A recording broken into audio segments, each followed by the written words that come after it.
নমস্কার বন্ধুরা, কেমন আছেন সবাই? আমি আজকে আরেকটা নতুন ভিডিও নিয়ে চলে এসেছি আপনাদের কাছে। দি গ্রিন গ্রোয়ার্স চ্যানেলের সকল সদস্যদের বলছি, আপনারা সবাই প্রথম থেকে শেষ পর্যন্ত ভিডিওটা দেখুন। এর মধ্যে অনেক গুরুত্বপূর্ণ ইনফরমেশান দেওয়া আছে। বন্ধুরা, আজকে আমি ভুট্টার কিছু দানা ভিজিয়ে রেখেছিলাম, সেগুলো অঙ্কুরিত করা হয়ে গেছে, সেগুলোই বসাবো।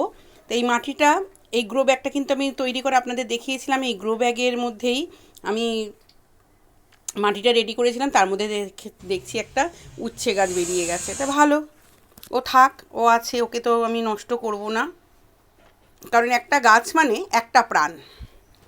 বন্ধুরা, মাটিটা কিন্তু আমার এখানে রেডি হয়ে আছে।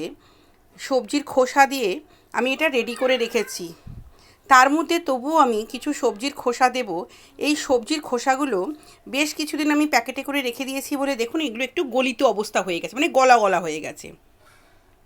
এখানে যে ইনফরমেশনটা আমি আপনাদের দিতে চাইছি সেটা হচ্ছে, আমরা সবজির খোসা অবশ্যই মাটির সঙ্গে মেশাবো, কিন্তু তার সঙ্গে যেহেতু এই সময় একটু আম লিচুর সময়, আম লিচুর যে দানাগুলো হয় সেগুলো যেন না থাকে। থাকলে কী হবে বলুন তো? আমি একটা গাছ বসাচ্ছি, আবার সেখান থেকে আম গাছ বেরিয়ে যাবে, লিচু গাছ বেরিয়ে যাবে, ও গাছে তো আমি ফল পাবো না। কিন্তু যেটা আমি উদ্দেশ্য মানে এভাবে বসিয়েছি, সেই গাছটার খাবার ওরা খেয়ে নেবে, বা সেই গাছটা আবার তুলতে গেলে মাটিটা কিছুটা নষ্ট হবে, আঘাত পাবে নতুন গাছের গোড়াটা আমার। তার থেকে আমি যদি প্রথমেই বেছে নিই তাহলে এই সমস্যা থাকে না। আমি এই জন্য বেছে নিচ্ছি। আর একটু গলা গলা দিচ্ছে এই কারণে, এগুলো মাটির সাথে না খুব সহজে মিশে যাবে, খুব সহজে। আর এই আমের আটিগুলো দিয়ে আমি কোনো এক সময় সুযোগ পেলে চুলের একটা তেল তৈরি করা দেখাবো। আমের আটিটা শুকিয়ে নিয়ে ওর ভেতরে যে শাঁসটা থাকে না, ওটা গুঁড়ো করতে হয়। মিক্সিতে গুঁড়ো করে তেলের সাথে যদি আপনারা ফুটিয়ে মাথায় মাখেন, তাহলে চুলের সমস্ত রকম সমস্যা থেকে আপনারা রক্ষা পাবেন। আমি সবজির খোসাগুলো ভালো করে দিয়ে দিচ্ছি। এর উপর কিন্তু আমি আবার মাটি দেবো। তাহলে বন্ধুরা, আমি এইভাবেই গাছ করি। আপনারা দেখেছেন প্রথমে মাটি থাকে, তারপরে সবজির খোসা, তারপরে আবার মাটি।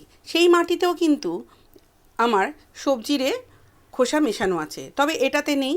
এটা আমাদের এখানে একটা অ্যাপার্টমেন্ট তৈরি হচ্ছে, সেইখান থেকেই মাটিটা এনে দিয়েছে। মাটিটা দেখুন ভেজা ভেজা আর পুরো আঠালো, হাতের সঙ্গে লেগে যাচ্ছে। এই মাটিটাও কিন্তু কোনো এক সময়ে এই রকমই ঝুরঝুরে হয়ে যাবে, উর্বর মাটিতে পরিণত হবে, কারণ আমি সবজির খোসা দিচ্ছি। এর উপরে আবার আমি যে মাটি তৈরি করা আছে, রেডি করা মাটি, আমি আরেকটু দিয়ে দেবো। কেন বলুন তো? এরা তো জলটাকে মানে ধরে রাখলে আমার গাছের গোড়াটাকে পচিয়ে দেবে, সেই জন্য আমি যে তৈরি করা ঝুরঝুরে মাটি দেখুন, একদম এ ক্লাস মাটি, সেটা আমি দিয়ে দিলাম। একদম ঝুরঝুরে রেডি করা মাটি পুরো একটা আমার, পুরো চারিদিকে আমি করে দিচ্ছি হাত দিয়ে। কারণ আমি যে বীজগুলো বসাবো, সেই বীজগুলো তো চারিদিকে আমাকে ছড়িয়ে দিতে হবে, এক জায়গায় জড়ো করে দিলে হবে না। সেই জন্য আমি হাত দিয়ে জন্য আপনাদের দেখিয়ে দিচ্ছি যে কতটা মাটিটা ঝুরঝুরে হয়েছে। মাটিতে আমি এটাতে গোবর,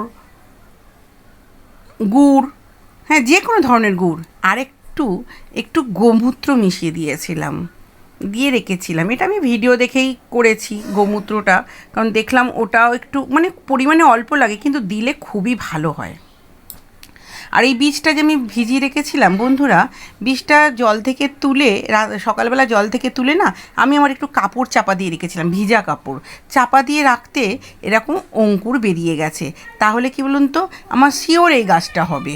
অনেক না গরমের জন্য মাটি গরম হয়ে যতই আপনি জল দেন না কেন, এই সিজনে কিন্তু সব বীজ ফুটে গাছ বেরোচ্ছে না। সেই জন্য আমি একটু চালাকিই করলাম বলতে পারেন। দেখছেন বন্ধুরা, আমি দেখালাম বীজ দিয়ে কী করে অঙ্কুরটা বার করেছি। বার করে আমি দেখুন এক একটা আঙুল দিয়ে গর্ত করছি, এবং সেই গর্ততে এক একটা বীজ যে দিকটা দেখছি অঙ্কুরিত হয়েছে, সেই অঙ্কুরিত মূলটা নিচের দিকে করে আমি দিয়ে দিচ্ছি। আর হাতের সাথে আমার বীজগুলো আটকে যাচ্ছে, কারণ এই মাটির জন্য। মাটিটা এতই আঠালো, দেখছেন বন্ধুরা, এই দেখুন বীজ দিয়ে দিলাম। বন্ধুরা, অঙ্কুরিত বীজ একখানা আমি আঙুলের সাহায্যে মাটিটা একটু গর্ত করে বীজটা বসিয়ে দিলাম এবং মাটিটা চাপা দিয়ে দিলাম। আমি কিন্তু বেশি গভীরে দিইনি। এই দেখুন, এই আরেকটা বীজ, সবই কিন্তু অঙ্কুরিত। তবে 2-1 দিনের মধ্যেই যে গাছটা বেরোবে আমার, সেটাতে আমি কিন্তু খুবই অল্প পরিমাণে জল দেব, কারণ মাটিটা ভিজেছি হাতের সাহায্যে, যেহেতু এগুলো তো আর মানে খুব ছোট ছোট বীজ নয়, হাতের সাহায্যে ওই জন্য আমি হাত ধোয়া জল দিয়ে দিচ্ছি একটুখানি। মাটি ভিজে আমার সবজির খোসাটাও গলা রয়েছে, সেই কারণে আমি খুবই যে জল দিচ্ছি তা নয়, কিন্তু অল্প অল্প জল দিয়ে চারিদিকটা ভিজিয়ে দিচ্ছি, কারণ নতুন বীজ বা গাছ বসালে একটু জল দিতেই হয়। ব্যাস, আমার জল দেওয়া শেষ। বন্ধুরা, আমার ভিডিওটা ভালো লাগলে লাইক, কমেন্ট এবং শেয়ার করবেন। আমার চ্যানেলটিকে সাবস্ক্রাইব করবেন। ধন্যবাদ।